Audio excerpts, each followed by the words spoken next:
Hello everyone, my name is Matt Picard. I teach 6th grade language arts at Baker School, even though I'm sitting in my kitchen right now filming this video for you. The unit or assignment I want to talk to you about today is a memoir podcast assignment that I led my students through earlier this fall. The assignment used blogs, it used flipped classroom setup, and it used GarageBand to bring together really an assignment that I think enriched what might be a typical memoir and bring it to a new level. First off, let me talk about the assignment. So students wrote a memoir, and I wanted to take it to another level that really made students reflect on aspects of good storytelling. Memoirs are often family stories or important stories from our lives, so I wanted to see how we could use technology to have students take these memoirs and bring them to that level where the story would really come alive. So what I decided to do was have them record podcasts, sort of NPR style, using GarageBand. So the basic rubric for the assignment looked like this right here. Let's see if we can get that there for you. Okay, so students were evaluated on their reading style. They were already evaluated separately on the content of the memoir. So this was a separate grade on their presentation and on the technology-based portions of the project. So they're graded on their reading style and the way they wove music in to enhance the mood of the memoir. We did some mini lessons on mood and analyzed mood and how music can enhance and build on that in the presentation of an oral reading of a story. So students were expected to rehearse their stories, read them smoothly and fluently using GarageBand and record them, and they were evaluated also on their use of the technology, keeping in mind also that this was their first crack at using GarageBand, and so the expectations were moderated based on that. So this was the assignment. Record your memoir in a podcast format that others could listen to. The way I conveyed the assignment to them, or the way I supported them with lessons, was in a flipped classroom style. And I did that through using Edmodo and YouTube to play videos for the students that they could watch on their own in the classroom while I then went around and helped them with the technology. Because often I find it's the case when I do a technology lesson, I'll show all the students at once, here you click this, you click that, you then enter this, enter that, and all the students say, okay, I got it. And then when it's time to work independently, there are about 15 hands in the air and there's not a lot getting done. What I did instead this time was, instead of standing up at the front of the room for that direct instruction, I filmed using Camtasia, which I'm using right now to record the screen for you. So using this program called Camtasia, I made these little videos that I then posted on Edmodo, which our school uses for passing information along to students. So in Edmodo, in the folders, I connected the links to a series of videos that I had put on YouTube, which are right here. Okay.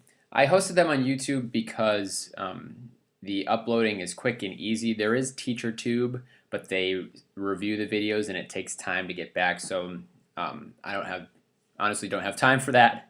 And so I've been using YouTube. It's been working fine. I make the videos private and I turn off all the comments, and they just watch up there and they can't comment or interact with other YouTube users.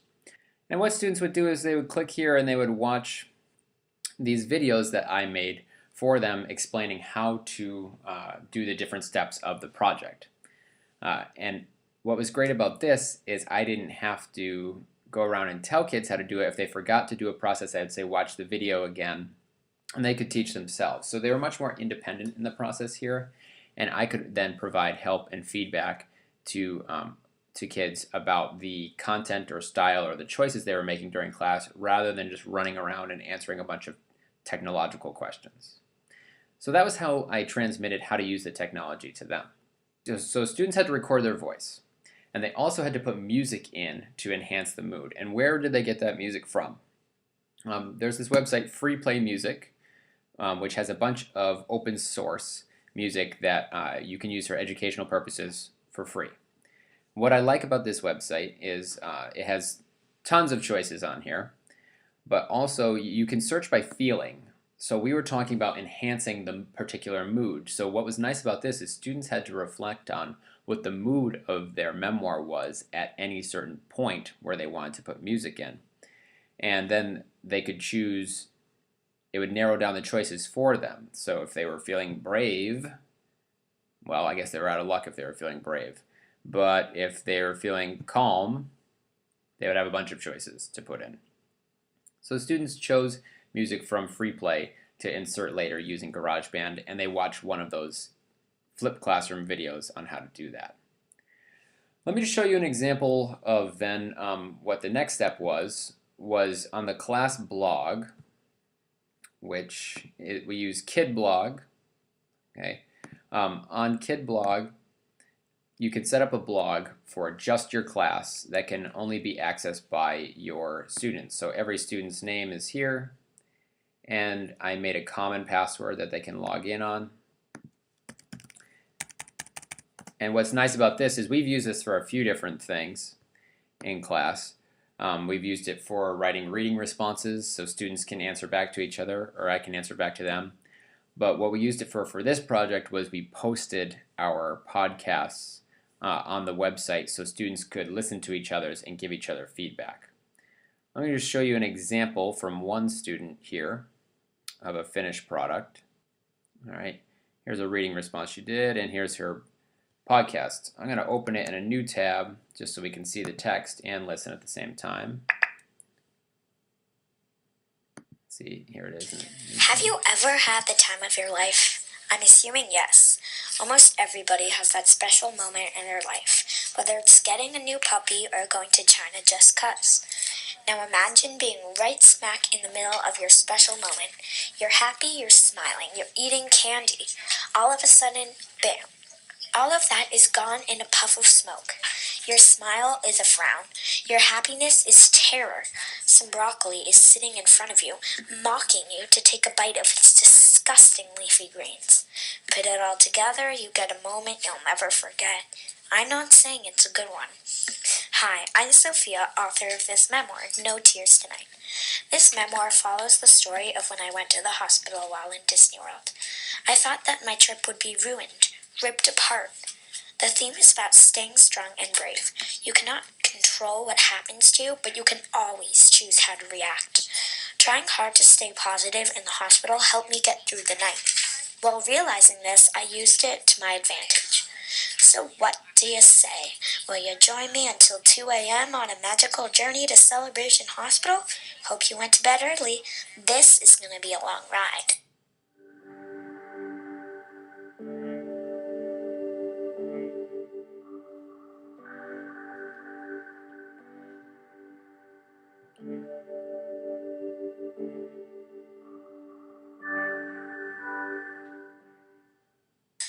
I was clutching my mom, vision blurred with tears.